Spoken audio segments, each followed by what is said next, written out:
అందరికీ నమస్కారము. తొలిచూపులోనే 12వ భాగము.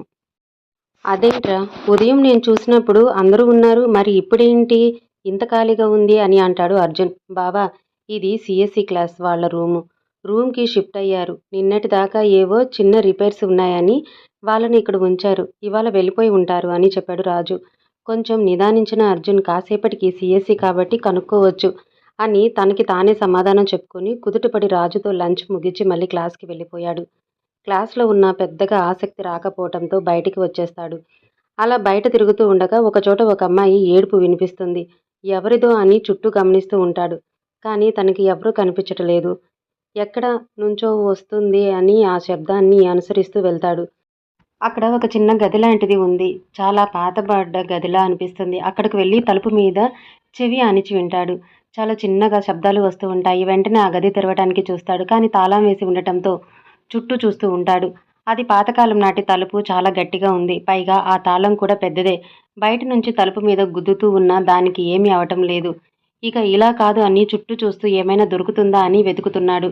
లోపల ఉన్నవాళ్ళు నీరసంగా ఉండటం వల్ల తలుపు కొడుతున్నట్లుగా శబ్దం రాగానే కొంచెం ఓపిక తెచ్చుకొని తలుపు దగ్గరికి వచ్చి చిన్నగా కొడుతున్నారు. ఆ శబ్దం వినగానే అర్జున్ మళ్ళీ అక్కడికి ఏం భయం లేదు, ఒక 2 నిమిషాలు ఓపిక పట్టండి అని చెప్పి మేడ మీదకి వెళ్తాడు. అక్కడ అన్ని రకాల పాత వస్తువులు పడి ఉన్నాయి. అందులో నుంచి ఒక వాటర్ పైప్ లాంటి ఇనుప రాడ్ని తీసుకొని వస్తాడు. కిందికి వచ్చి ఆ తలుపుకి ఉన్న తాళం మీద కొడుతూ ఉన్నాడు. ఆ శబ్దం అక్కడ పనిచేసే ఇన్ఛార్జ్ వచ్చి చూస్తాడు. అతను కొంచెం దూరం నుంచి చూసి అర్జున్ ఆ తాళం పగలగొడుతున్నాడు అని పరిగెత్తుకుంటూ ప్రిన్సిపాల్ దగ్గరికి వెళ్ళాడు. అలా ఒక 20 సార్లు కొట్టగానే తాళం విరిగింది. వెంటనే ఆ తలుపు తెరిచి చూస్తే అక్కడ తలుపు అవతల ఒక అమ్మాయి పడి ఉంది. ప్రిన్సిపాల్ అక్కడికి వచ్చేసరికి అర్జున్ ఆ అమ్మాయిని బయటకు లాగుతూ కనిపించాడు.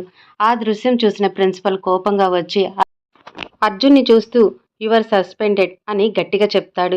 అర్జున్ తల పైకెత్తి ప్రిన్సిపల్ని కోపంగా చూస్తూ ఉంటాడు. ఆ తీక్షణానికి ప్రిన్సిపల్ కొంచెం భయపడ్డాడు. అర్జున్ని చూసి యువర్ సస్పెండెడ్ అన్న ప్రిన్సిపల్ని కోపంగా చూస్తాడు. అర్జున్ ఆ అమ్మాయిని ఎత్తుకొని బయటకు తీసుకురావటం చూసిన ప్రిన్సిపల్ అర్జున్ ఏదో తప్పు చేశాడు అని అతని దగ్గరికి కోపంగా వస్తాడు. అర్జున్ చేతిలో ఉన్న అమ్మాయి స్పృహలో లేక అలా పడి ఉండటం చూసి Arjun your suspended from this college అని గట్టిగా చెప్తాడు. అర్జున్ చేతిలో ఉన్న అమ్మాయిని అలాగే క్రింద పడుకోబెట్టి కోపంగా ప్రిన్సిపల్ దగ్గరికి వస్తాడు. అతను వచ్చిన విధానానికి ప్రిన్సిపల్ కొంచెం వెనక్కి జరిగి అలా చూస్తూ ఉంటాడు. అర్జున్ పక్కనే ఉన్న మంచినీళ్ళు తీసుకొచ్చి ఆ అమ్మాయి ముఖం మీద చల్లుతాడు. కళ్ళు తెరిచి చుట్టూ చూసిన ఆ అమ్మాయి ఏడుస్తూ అర్జున్ వంక చూసి చాలా థ్యాంక్స్ అని చెప్తుంది. అక్కడ జరిగేది చూస్తూ ఉన్న ప్రిన్సిపల్ ఆ అమ్మాయి దగ్గరికి వచ్చి అతనికి థ్యాంక్స్ చెప్తున్నావు ఏంటి, నిన్ను ఏడిపించింది అతనే కదా అని ఒకంత అసహనంగా అడిగాడు. ప్రిన్సిపల్ని చూసి ఆ అమ్మాయి కాదు అని చెప్తుంది. నన్ను రూమ్లో బంధిస్తే నేను హెల్ప్ హెల్ప్ అని అరుస్తూ ఉన్నాను.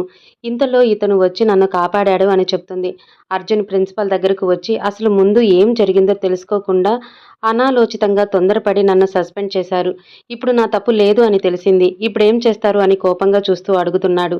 I'm sorry Arjun. వార్డెన్ వచ్చి విషయం చెప్పగానే పరిగెత్తుకుంటూ వచ్చా. ఇక్కడ చూసేసరికి నువ్వు ఆ అమ్మాయిని ఎత్తుకొని తీసుకొని వస్తున్నావు. అందుకే కోపంలో అలా అనేశాను. నీకు ఎటువంటి ప్రాబ్లం లేదు, నువ్వు హ్యాపీగా ఇక్కడ చదువుకోవచ్చు అని చెప్పి ఆ అమ్మాయి వైపు చూస్తూ నిన్ను ఎవరు బంధించారు, ఇటువైపు ఎందుకు వచ్చావు, ఎవరు నువ్వు అని అడుగుతూ ఉన్నాడు ప్రిన్సిపల్. ఆ అమ్మాయి నా పేరు జాహ్నవి, కొత్తగా జాయిన్ అయ్యాను సిఎస్సిలో. నా ఫ్రెండ్ ఇక్కడికి రమ్మంది అని ఇటువైపు వచ్చాను. ఇక్కడికి వచ్చాక వెనుక నుండి ఒక అతను నన్ను ఈ రూమ్లోకి తోసేసి బయట తాళం వేసి వెళ్ళిపోయాడు. అప్పటి నుండి అరుస్తూనే ఉన్నాను. ఇతను ఇటువైపు వచ్చి డోర్ కొడుతూ ఉంటే హెల్ప్ అని అరిచి ఓపిక లేక అక్కడే పడిపోయా అని చెప్తుంది. ప్రిన్సిపల్ అర్జున్ వైపు చూస్తూ నువ్వు ఇక్కడికి ఎందుకు వచ్చావు అని అడుగుతాడు. సార్, నా పేరు అర్జున్ కృష్ణ. ఈసీఈ డిపార్ట్మెంట్లో జాయిన్ అయ్యాను. సిఎస్సి డిపార్ట్మెంట్ వాళ్ళు రూమ్ మార్చారు అని తెలిసింది. అందులో నా ఫ్రెండ్ ఉన్నాడు. కలవటానికి వెళ్తున్నా, కానీ ఎటువైపు తెలీదు. అందుకే అన్ని రూమ్స్ చూస్తూ వెళ్తున్నా. ఇంతలో తిన మాటలు వినిపించి ఇటువైపు వచ్చాను అని చెప్తాడు. సరే, ఇది ఎలా జరిగింది అనే విషయం నేను తెలుసుకుంటా. మీరు మీ క్లాసెస్కి వెళ్ళండి అని చెప్పి ఆయన వెళ్ళిపోతాడు. జాహ్నవి అర్జున్ వైపు తిరిగి చాలా థ్యాంక్స్, నన్ను కాపాడారు. మీరే గనక సమయానికి రాకపోతే నేను ఇందులో అలాగే ఉండేదాన్ని. మీరు సిఎస్సి రూమ్ కోసం చూస్తున్నారు కదా, రండి నేను చూపిస్తా అని తీసుకువెళ్తుంది. అర్జున్ తన వెంట వెళుతూ సిఎస్సి వాళ్ళ రూమ్ రాగానే తన గుండె చేసే అలజడి మొదలయ్యింది. అర్జున్కి అర్థమైంది తను ఇక్కడే ఉంది అని. లోపలికి వెళ్లకుండా బయట ఉండి జాహ్నవితో ఇక నేను వెళ్ళి వస్తా అని అంటాడు. అదేంటి ఇక్కడి దాకా వచ్చి మీ ఫ్రెండ్ని కలవకుండా వెళుతున్నారు? రండి, నా బెస్ట్ ఫ్రెండ్ని కూడా పరిచయం చేస్తా అంది. రమ్మంటేనే అటువైపు వచ్చాను, మీకు కూడా పరిచయం చేస్తా అని అంటుంది. అర్జున్‌కి ఇక్కడ గుండె వేగం పెరుగుతూ ఉంటే తను బయటకు వస్తుంది అని అర్థమయ్యి, నా ఫ్రెండు మా క్లాస్‌లోనే ఉన్నాడు, వాడిని కూడా తీసుకొని వస్తా అని చెప్పి ఇంకొక మాట మాట్లాడే లోపే వెళ్ళిపోతాడు.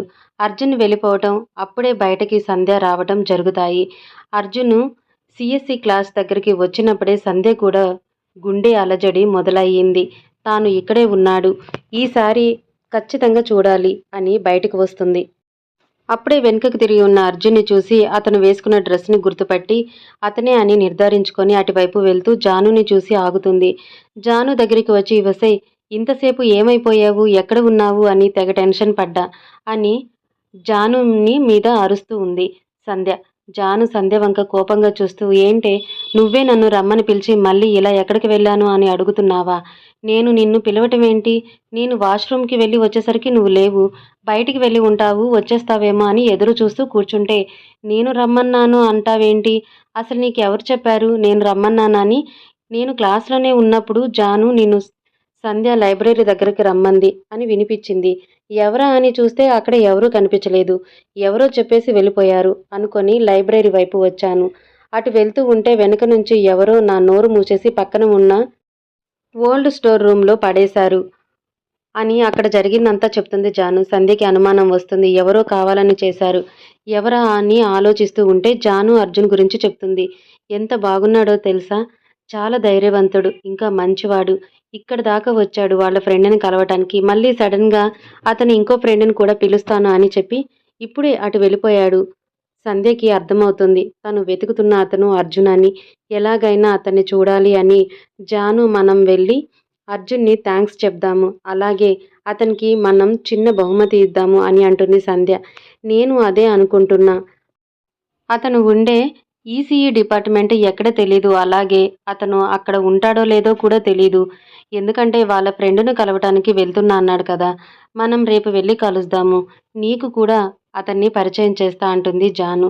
సంధ్య కొంచెం డల్ అయ్యి, సరే పద, క్లాస్కి టైం అవుతుంది అని చెప్పి క్లాస్లోకి వెళ్ళిపోతారు. జరిగినదంతా అక్కడే ఉండి దొంగచాటుగా చూస్తున్న రెండు కళ్ళు మాత్రం, ఛ, నా ప్లాన్ ఫెయిల్ అయ్యింది అని కోపంగా వెళ్ళిపోయాడు. అలా ఆ రోజు గడిచి ఎవరి ఇళ్లకు వాళ్ళు బయలుదేరారు.